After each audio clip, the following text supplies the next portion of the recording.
Right now, support is probably the most important role that makes the difference between whether you can win or lose a match. With just one tank in every team, you obviously don't want some Joe Burger hog one trick, but when Orisa is so easy to play and so effective, even the worst players can do a lot for their team by just locking the horse. But having bad supports is a lot more impactful, especially when one support can ruin your composition by picking something that doesn't synergize at all with the rest of your team. Here are the top 5 best support combos that you can play as a duo or match with your other support. To improve your support play, make sure to check out the link in the description for our Game Leap membership. There are some seriously in-depth courses, especially for Baptiste, who is in a great state right now and synergizes perfectly with a lot of new and old heroes. Check it out and enjoy the video.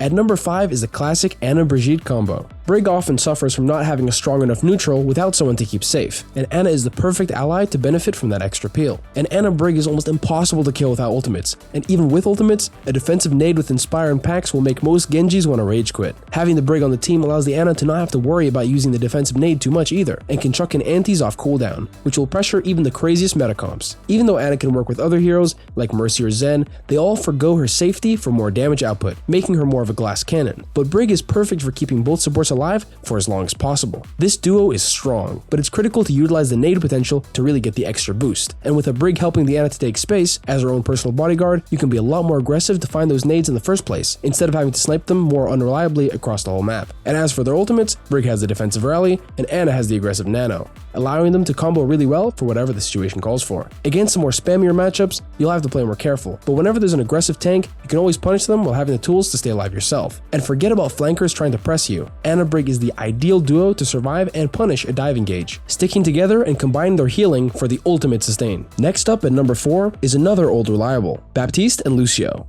Not only are they the perfect backline to have a mix of poke and rush, but they have massive area of effect healing that can easily keep any stacked composition topped up and always ready to engage. Lucio is great at peeling too, and since Bap already has insane survivability, when it comes down to it, they can survive dives almost as good as Ana Brig. What really makes them work together well is that they can still play for their own strengths, the Bap sitting a little behind the main core of the team while the Lucio runs them in with his speed boost, often not needing to peel the Bap at all. Their ultimates work similarly to Ana Brig as well, being able to aggressively push a corner with the double damage amplification matrix, as well as soaking up and countering any engage with the sound barrier. However, compared to Brig, Lucio is much better at going aggressive, not only buffing his team's HP to crazy numbers, but speeding them in as they go, giving them more options to go aggressive rather than just buffing an ally and walking in slowly behind them. On top of that, Lucio always has the option to prioritize speeding over healing, allowing his other support to build a lot more ultimate charge. And Bap is very good at building a lot of ult charge in one go, and his window being so fast to charge means you can pump them out at a crazy fast rate. You can win a lot of fights easily by using a window properly, and then saving the beat for a really important fight where a lot of ultimates are flying between both teams. And even though Baptiste's vertical movement is great, his horizontal is non-existent, but just a little bit of passive speed aura from Lucio means that he'll be able to easily dodge and dip any engage from the enemy team, as well as reposition quickly to get better angles for his primary fire. Since Moira isn't amazing right now, and Larry still doesn't have enough healing to keep up a Rein or Orisa or any brawl tank, at least for a long time,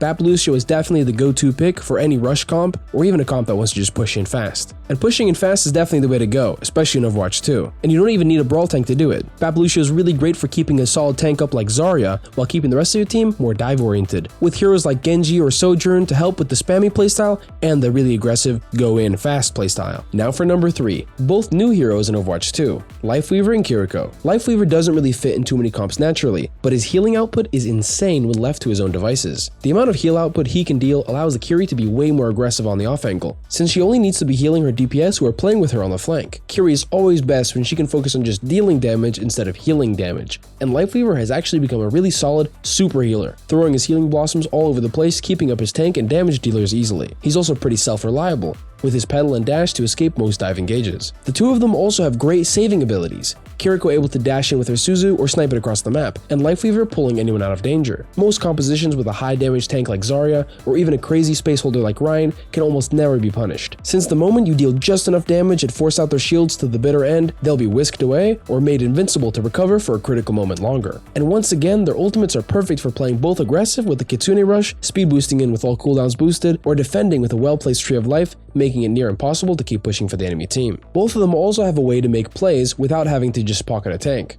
Lifeweaver setting up players with his pedal and Kiriko being able to assist the damage deal on the flank is almost better than having 2 DPS on their own. And when it comes to vertical mobility, they're really solid. Kiriko being able to climb up easily, and Lifeweaver not only taking himself up, but his allies straight up to high grounds whenever they want to. Lifeweaver is also most of the time sitting in the backline, sometimes on top of a pedal high in the sky, which gives Kiriko always a perfect target to fall back to. It's definitely a one-size-fits-all comp. Even if your team is inting, you'll have so many options to keep them alive with your Suzu, your life grip, and both heroes auto-aiming heals. And the Kiriko can play really aggressive on the off angle, playing for 2 taps on backline, fulfilling her own win condition while not having to rely on anyone else. At number 2, Baptiste and Kiriko return for the double immortality combo, as well as bringing a crazy amount of damage to the table. Just like with Lifeweaver, Kiriko has a lot of space to flank and focus on headshots, while Baptiste can handle all of the team healing on his own. But unlike Lifeweaver, he can dish out some crazy damage, meaning the duo is way more viable when you need to lay down more pressure on the enemy tank. And 2 immortality abilities is not to be underestimated. Not only is it really difficult to kill the supports, but the immortality field and Suzu are the most optimal life-saving abilities that still allow your target to stay in the fight.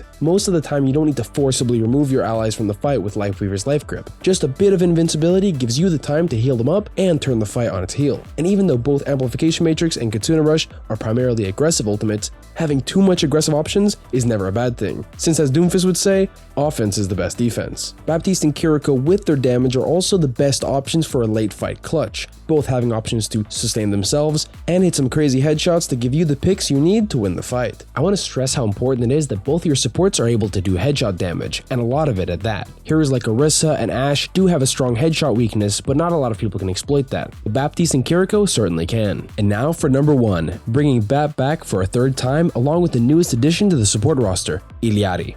And I really want to call her Larry, but for those who are still confused about it, so many people complained about the correct pronunciation, Illari, that I decided to call her Larry to mess with everyone, since it's impossible to please every viewer. But for now, Baptiste and Illari are definitely the 2 heroes to pick, especially if you want to flex your mechanics to the maximum as a support, and want to be as involved in the damage trading as possible. And Illari doesn't just bring the frontline damage to the mix, but she can play a whole off angle on her own, just like Kiriko, but with even more pressure, as she's more able to confirm headshots and sustain damage on her targets. The 2 also bring great burst healing, Illari with her secondary fire laser, and Baptiste with his regen burst mean that no amount of crazy damage will phase them. Comboing the 2 heroes is simple as well. Even if you're not always on the flank, stacking together will get good enough value to really crack down on the enemy frontline. And with the pylon to heal poke damage, even Baptiste can focus more on his bullets rather than his healing grenades. And once again, 2 aggressive ultimates isn't a downside whatsoever. And on top of that, both ultimates are based off of burst damage, doubling up your damage on the fly with the window, or marking your enemies for death with the Captive Sun status effect for even more burst. And for anyone who's played against both of them before, and especially Torbjorn, you know how annoying it is to have to shoot structures at the start of the fight, in the middle of the fight, and even at the end. Even as a mechanical combo, they have great options to pump massive heals into their team and save them. In fact, Illari's secondary fire laser works perfectly with Baptiste's immortality field.